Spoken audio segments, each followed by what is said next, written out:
What's going on, guys? So I want to talk to you guys today about credit. You guys know the saying, cash is king, but credit is power. So that's what I want to do. I want to give you guys some free information about credit, things that people just don't know about, and maybe it can help you move forward. So me, I personally offer a credit repair service and also teach you guys education about credit. Now, it's really 6 factors of credit. The first factor is this: hard inquiries.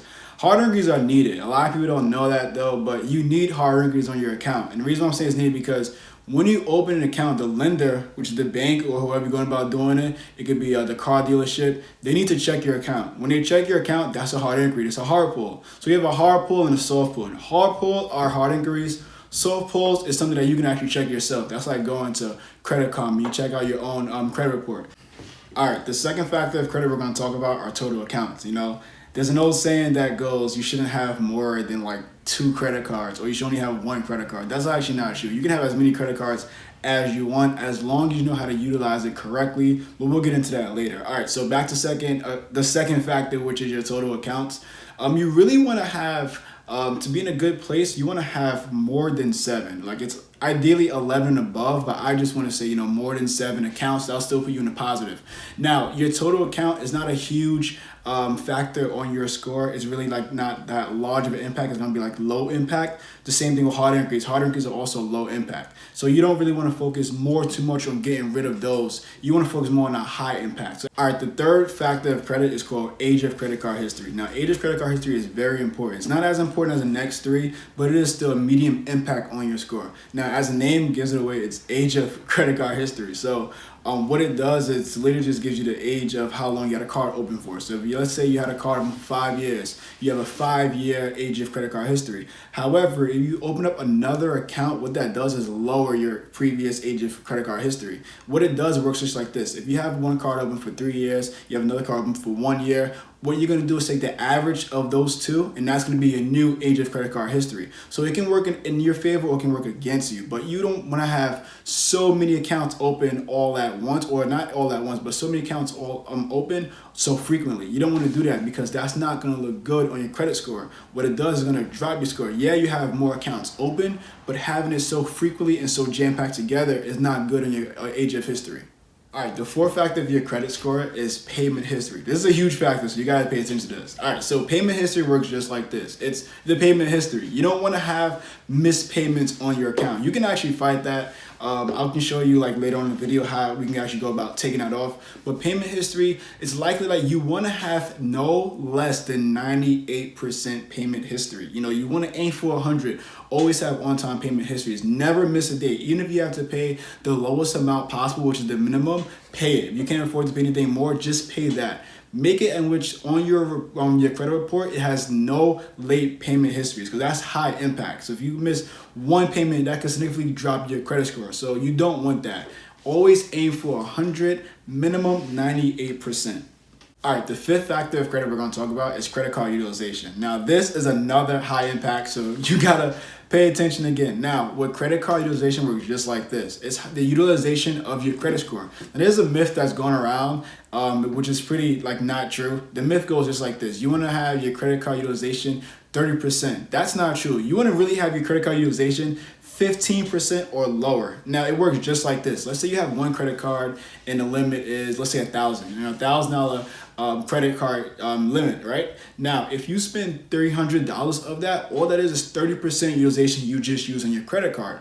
You don't want that. If you're gonna spend that, just make sure when it's on your actual due date, you take care of all of it. I'm gonna show you how to do it step by step, how to pay it off correctly so you can quickly boost your credit score, because paying a whole lump sum at one time, that's not gonna help your credit score. But ideally, even if you have out of that $1,000, even if you spend $999 of that, you just want to make sure, which is 99% utilization, that's too high.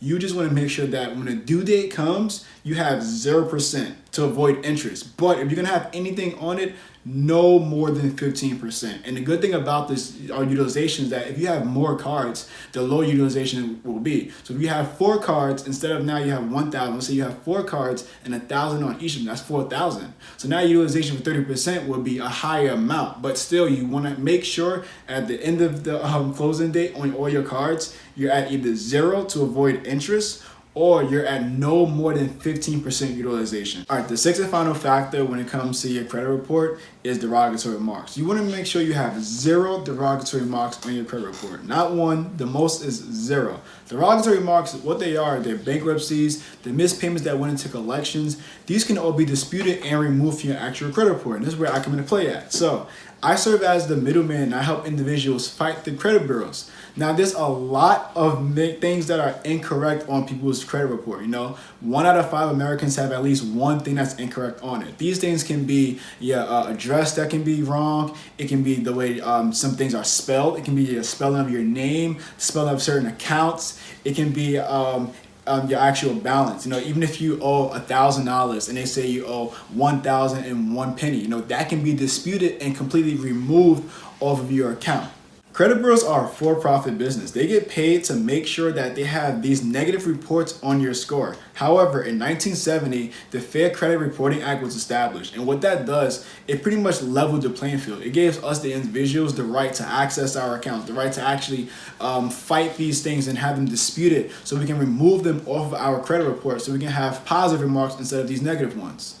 I highly recommend not doing a dispute online, mainly because you'll be waiving away your rights. Disputes, all they really are, they're just drafted letters created and worded in such a way so they can go and fight and have the negative remarks on your report removed. Now, it's also required by law for them to respond. They have roughly 45 days by law to respond to your actual investigation to have these negative remarks removed.